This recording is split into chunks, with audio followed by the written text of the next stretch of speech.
Amount వస్తుందండి.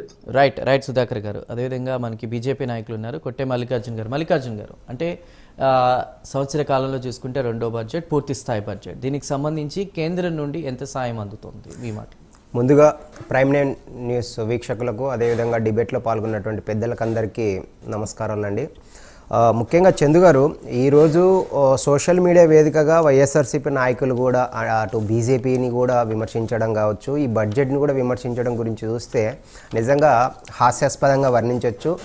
ఈ budget నిజంగా మోదీ గారు, గౌరవనీయులు భారత ప్రధాని నరేంద్ర మోదీ గారు ఏదైతే నినాదాలు తీసుకున్నారో, సబ్కా సాత్, సబ్కా వికాస్, సబ్కా విశ్వాస్, సబ్కా ప్రయాస్నే వేదికగా 2047 విజన్ ఏదైతే ఉందో, వికసిత్ భారత్, వికసిత్ ఆంధ్ర లక్ష్యంగా ఒక రోడ్ మ్యాప్ రూపొందించే విధంగా ఈ బడ్జెట్ రూపొందించారని చెప్పొచ్చు.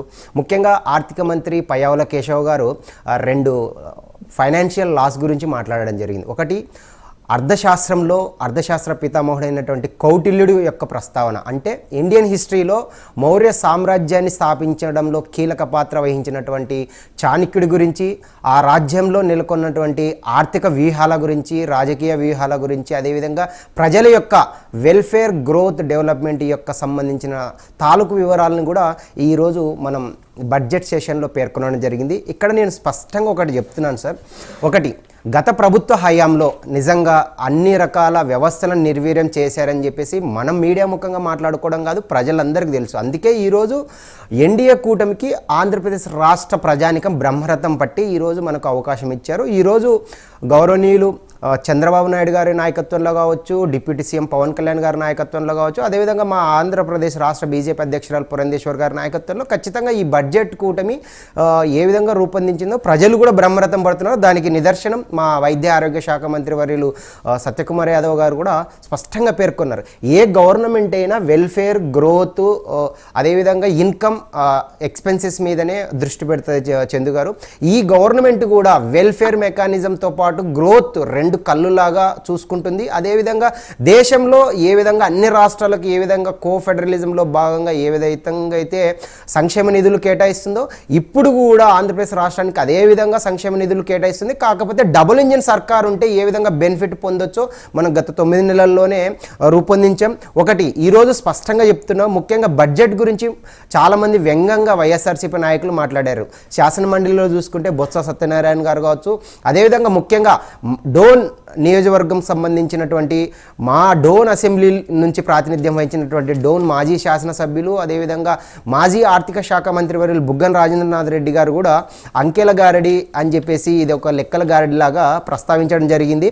నేను ఇక్కడ బడ్జెట్ గురించి ఒకటే చెప్పదలుచుకున్నాను sir. As a former civil aspirant స్టూడెంట్గా, భారతీయ జనతా పార్టీ యువ నాయకుడిగా ఒకటి మనం స్పష్టంగా గమనిస్తే, మన ఆంధ్రప్రదేశ్ రాష్ట్రము 2014లో విభజన పొందిన తర్వాత జిఎస్డిపి అంశాలను మనం ఒకసారి పరిశీలిస్తే 2014-15లో 5 లక్షల నుంచి 5 లక్షలకు పైగా కోట్లు ఉండి దాదాపు 2018-19కి వచ్చేసరికి 8,73,000 కోట్ల వరకు వచ్చింది సార్. అదేవిధంగా 2014-2019లో మనం పర్ క్యాపిటల్ ఇన్కమ్ అంటే ఒక రాష్ట్రం యొక్క ఆర్థిక పరిస్థితి ఏ విధంగా ఉంది, పీపుల్ పర్చేసింగ్ పవర్ పెరుగుతుందా తగ్గుతుందా అనేది డిపెండ్ ఉంటుంది. ఈ పీసీఐ ఏది డెవలప్ అయితే ఖచ్చితంగా రాష్ట్రంలో ఉన్నటువంటి ప్రజల యొక్క జీవన ప్రమాణాలు పెరుగుతాయి, ఆర్థిక వృద్ధి జరుగుతుంది, గ్రోత్ రేటు కూడా పెరుగుతుంది. గత 2014 నుంచి 2019లో దాదాపు మనకు 93,000 నుంచి 1,60,000 వరకు ఉంటే పీసీఐ 2019 నుంచి అది పెరుగుతూ వచ్చింది. ఇక్కడ ఒకటే చెప్పాం సార్, గత ప్రభుత్వ హయాంలో వైఎస్ఆర్సీపీ అధికారంలో ఉన్నప్పటికీ కేంద్ర ప్రభుత్వం ఎక్కడ కూడా వివక్ష చూపలేదు. దానికి మించి ఇప్పుడు కూడా ప్రభుత్వం సంక్షేమ నిధులు కేటాయిస్తుంది, అదేవిధంగా అభివృద్ధి చేస్తుందని చెప్తున్నాం.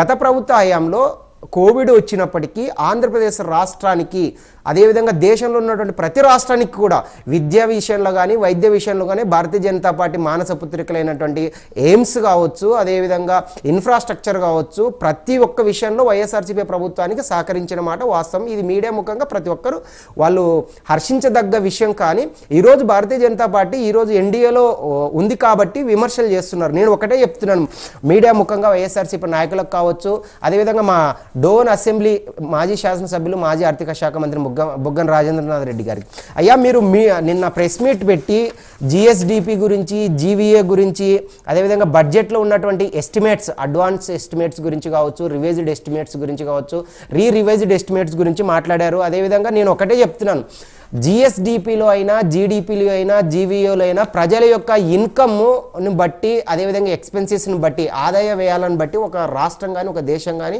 ముందుకెళ్తుంది. గత ప్రభుత్వ హయాంలో ప్రతి ఒక్కరు మేధావులు కానీ ఎవరైనా ఏం చెప్తున్నారంటే ఆదాయము పంచడం మాత్రమే డిస్ట్రిబ్యూషన్ చేశారు, పీపుల్ డిస్ట్రిబ్యూషన్, కానీ గ్రోత్ రేట్ కనపడలేదు అని చెప్పేసి ప్రతి ఒక్కరు మీడియా ముఖంగా మాట్లాడారు. దానికి వాళ్ళు వ్యంగ్యంగా విమర్శిస్తున్నారు. అది వాళ్ళ వ్యక్తిగత విషయం. నేను ఒకటే చెప్తున్నాను చందు గారు, ఏ ఎకానమిక్ కంట్రీ అయినా కూడా ఈరోజు భారతీయ జనతా పార్టీ ఆధ్వర్యంలో కేంద్రంలో నరేంద్ర మోదీ గారిలో ప్రపంచ దేశాలు కూడా ఈరోజు హర్షిస్తున్నాయంటే గ్రోత్ రేటు నిలకడగా వృద్ధి సాధిస్తుంది. ఈరోజు గ్రోత్ రేటు నిలకడగా వృద్ధి సాధించాలంటే ప్రతిపక్ష ప్రభుత్వాలైనా అధికార ప్రభుత్వాలైనా ఒక పబ్లిక్ వెల్ఫేర్ మెకానిజంలో మాత్రమే మాట్లాడుతూ సలహాలు సూచనలతో ప్రభుత్వాన్ని హర్షిస్తూ ముందుకు తీసుకెళ్ళాలి. ఈరోజు ఏం జరిగిందంటే వైఎస్ఆర్సీపీ నాయకులు ఎవరైనా కూడా ఈరోజు 11 నిమిషాలు కూడా అసెంబ్లీలో ఉండకుండా, ప్రజల పక్షాన నిలబడకుండా ఈరోజు ప్రజల కోసం పెట్టినటువంటి ఈ బడ్జెట్ని వాళ్ళు విమర్శించడం కరెక్ట్ కాదని చెప్తున్నారు. కేంద్రం ఇచ్చేటువంటి సాయం ఏదైతే ఉందో అదంతా కూడా అమరావతి నిర్మాణానికి దీనికి సంబంధించే ఉంటే ఉద్యోగస్తుల మాట ఏంటి అనేది అంటే నేను ఒకటి సార్, ఇప్పుడు ఈరోజు రాజకీయాల్లో ఎదగాలి, రాజకీయాల్లో నిలకడ సాధించాలనేది ఎన్నికల వరకు మాత్రం పరిమితమై ఉంటే మంచిది. ఇప్పుడు ఎన్నికలు ఎక్కడా లేవు. ప్రజల కోసం ఇప్పుడు వెల్ఫేరు గ్రోత్ డిపార్ట్మెంట్కి సంబంధించి ఈరోజు బడ్జెట్ ప్రవేశపెట్టారు. నిజంగా గత ప్రభుత్వ హయాంలో మనకు కోవిడ్ వచ్చినా కూడా కేంద్ర ప్రభుత్వం సంక్షేమ నిధులు కేటాయించకపోతే ఆంధ్రప్రదేశ్ రాష్ట్రం ఈ విధంగా అభివృద్ధి చెందేది కాదు. ఇంకొకటి మీకు స్పష్టంగా చెప్తున్నాం, ఈరోజు బుగ్గన రాజేంద్రనాథ్ రెడ్డి గారికి కావచ్చు, వైఎస్ఆర్సీపీ నాయకులకు కూడా ప్రత్యేకంగా చెప్తున్నాం, 2000 దాదాపు 20 నుంచి 25 వరకు కేంద్ర ప్రభుత్వం ఏ విధంగా కోఫెడరలిజంలో భాగంగా సంక్షేమ నిధులు కేటాయించిందో స్పష్టంగా చెప్తాం. 2020-21లో దాదాపు 688 కోట్లు కేటాయిస్తే 2021-22లో 502 కోట్లు కేటాయించింది. అదేవిధంగా 2022-23లో 6106 కోట్లు పైన కేటాయించి 2023-24లో 4091 కోట్లు కేటాయించింది. అంటే దాదాపు ఓవరాల్గా చూసుకుంటే 10-11 అంటే దాదాపు 2000 కోట్లకు పైగా సంక్షేమ నిధులు గత ప్రభుత్వ హయాంలో కేంద్ర ప్రభుత్వం, అది కేవలం మచ్చుతునుక మాత్రమే.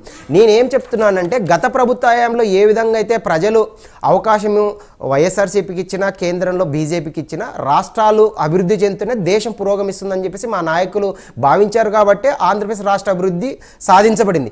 దానికి మించి ఈరోజు వికసిత్ భారత్ వికసిత్ ఆంధ్ర లక్ష్యంగా జోడెద్దుల బండి డబుల్ ఇంజిన్ సర్కార్ ఉంటే ఏ విధంగా గ్రోత్ రేట్ జరుగుతుందో, ఏ విధంగా అభివృద్ధి చెందో చేసి చూపించారు. గత 9 నెలల కాలంలో ఈరోజు డబుల్ ఇంజిన్ సర్కార్ ఉండడం వల్ల ఆంధ్రప్రదేశ్ రాష్ట్రానికి కేంద్ర ప్రభుత్వం మనం గత బడ్జెట్లో చూసాం, పోలవరం ప్రాజెక్టుకు సంబంధించి 12,157 కోట్లు కేటాయింపు కావచ్చు, రాజధానికి సంబంధించి 15,000 కోట్లు కావచ్చు, ముఖ్యంగా కోస్తా రైల్వే జోన్ బెజవాడ, గుంటూరు, విశాఖ, గుంతకల్ డివిజన్లతో కల్పించి ఒక కోస్తా రైల్వే డివిజన్ కావచ్చు, ముఖ్యంగా గ్రీన్ ఇండస్ట్రియల్ డెవలప్మెంట్ కారిడార్స్ అంటే చెన్నై బెంగళూరు ఇండస్ట్రియల్ కారిడార్ కావచ్చు, హైదరాబాద్ బెంగళూరు ఇండస్ట్రియల్ కారిడార్ కావచ్చు, విశాఖ చెన్నై ఇండస్ట్రియల్ కారిడార్స్తో పాటు ఈరోజు మనం చూస్తున్నాం విశాఖలో మోదీ గారు వచ్చినప్పుడు కావచ్చు, విజయవాడకు అమిత్ షా గారు వచ్చినప్పుడు కావచ్చు, ఆంధ్రప్రదేశ్ రాష్ట్రాన్ని అభివృద్ధి చేసే లక్ష్యంతోనే వికసిత్ భారత్ వికసిత్ ఆంధ్ర కోసం కేటాయింపులు చేశారు.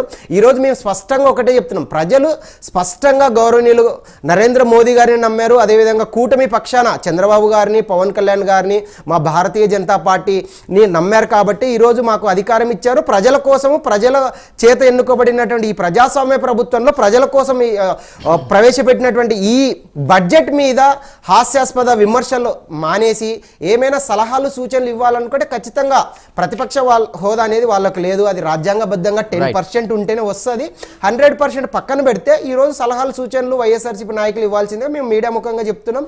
అభివృద్ధి పరంగా ఆంధ్రప్రదేశ్ రాష్ట్రాన్ని దేశంలో ఏ విధంగా ముందుకు తీసుకెళ్లాలో సలహాలు సూచనలు ఇవ్వండి. ఇది మీడియా ముఖంగా నేను ఒక చదువుకున్నటువంటి విద్యావంతుడిగా, యువ నాయకుడిగా వైఎస్ఆర్సీపీ నాయకులకు విజ్ఞప్తి చేస్తున్నాను. రైట్. వేల్పుల రవికుమార్ గారు ఉన్నారు వైసీపీ నుంచి, వారి మాటలో వారు ఏమంటారు విందాం.